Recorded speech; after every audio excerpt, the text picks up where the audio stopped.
एक राजा था जिसकी 4 पत्नियां थी। वो राजा अपने चारों पत्नियों से प्यार तो करता था, लेकिन चौथी पत्नी को सबसे ज्यादा प्यार करता था। हमेशा उसके लिए कुछ उपहार लाता, उसकी खुशी का पूरा ध्यान रखता, महंगे महंगे तोहफे देते रहता। साम्राज्य में सबसे बेहतरीन चीजें वो उस चौथी पत्नी को दे दिया करता था। उसी राजा की तीसरी पत्नी बहुत खूबसूरत थी, इसलिए वो उसका इस्तेमाल करके पड़ोस के राज्यों में दिखावा करता। वो उससे सिर्फ इसलिए प्यार करता था क्योंकि उसकी मदद से वो पड़ोस के राज्यों के राजाओं को जलाता रहता था। उसी राजा की जो दूसरी नंबर की पत्नी थी, वो बहुत अच्छी थी, शांत स्वभाव वाली थी और गुणों से संपूर्ण थी।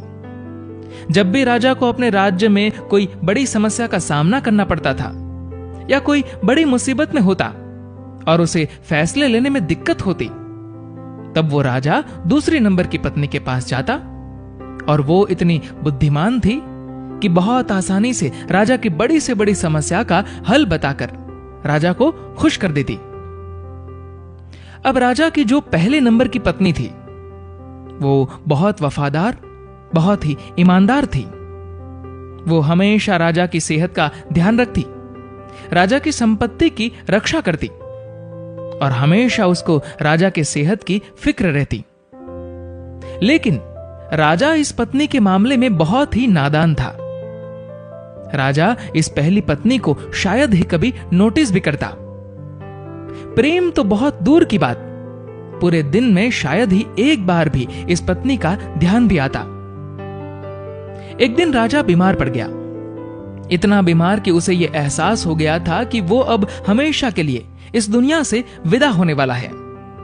उसे भनक लग गई थी कि किसी भी वक्त उसकी मृत्यु हो सकती है। उसके मन में यह ख्याल आया कि अभी जीवित अवस्था में तो उसके पास 4 पत्नियां हैं, लेकिन मरने के बाद तो एकदम अकेला हो जाएगा। उसने अपने चौथे नंबर की पत्नी को बुलाया और पूछा कि मैंने तुम्हें सबसे ज्यादा प्यार दिया, अब मैं मरने वाला हूं, तो क्या तुम मेरे साथ आ सकती हो और मृत्यु के बाद भी मेरे साथ रह सकती हो? चौथी पत्नी बिना एक भी शब्द बोले राजा से दूर चली गई। राजा को उसका यह रूप देखकर बहुत दुख हुआ। उसने अब सोचा कि वक्त बर्बाद करने से कोई मतलब नहीं है, इसलिए जल्दी से उसने अपनी तीसरी पत्नी को बुलाया और वही सवाल दोहराया कि क्या तुम मेरे साथ मर सकती हो और मृत्यु के बाद तुम मेरे साथ रह सकती हो? तीसरी पत्नी ने भी सीधा मना कर दिया, ये कहकर कि जिंदगी बहुत अच्छी है और तुम्हारे मरने के बाद मैं किसी और से शादी कर लूंगी। जब ये शब्द तीसरी पत्नी से सुने तो राजा का हृदय एकदम से टूट गया। अब बिना देर किए उसने अपनी दूसरी पत्नी को बुलाया और वही सवाल दोहराया। राजा ने सोचा, अभी तक हर समस्या का समाधान इस दूसरी पत्नी ने किया है, तो इसका भी हल उसके पास जरूर होगा। लेकिन राजा को इस बार भी निराशा ही हाथ लगी। इस पत्नी ने कह दिया कि माफ करना, क्योंकि इस बार मैं आपकी कोई मदद नहीं कर सकती। राजा पूरी तरह से टूट गया। फिर बाहर से एक आवाज आई कि मैं तुम्हारे साथ चलूंगी, चाहे तुम जहां भी जाओ मैं साथ दूंगी। राजा ने आंखों में आंसुओं के साथ नजरें उठाई और देखा तो ये पहली पत्नी थी। ये पहली पत्नी बहुत बीमार और दुखी दिख रही थी। राजा ने कहा, शायद मुझे तुम्हारी देखभाल ठीक से करनी चाहिए थी, मैंने तुम्हारा ध्यान नहीं रखा। जिंदगी का सच यही है, हम सबकी भी 4 पत्नियां हैं।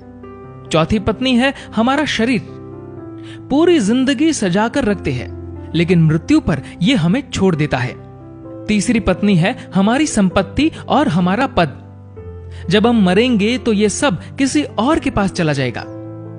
दूसरी पत्नी है हमारा परिवार, हमारे दोस्त, हमारे रिश्तेदार, चाहे वो हमसे कितना भी प्यार क्यों ना करते हो, लेकिन मृत्यु पर वो सिर्फ श्मशान तक साथ देंगे।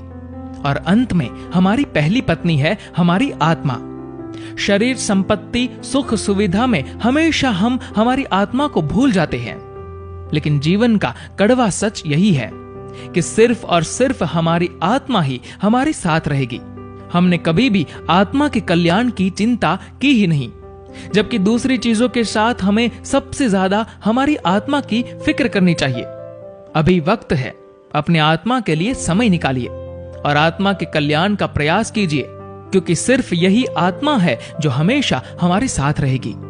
दोस्तों, इस कहानी को लेकर आपकी क्या राय है, नीचे कमेंट करके जरूर बताएगा।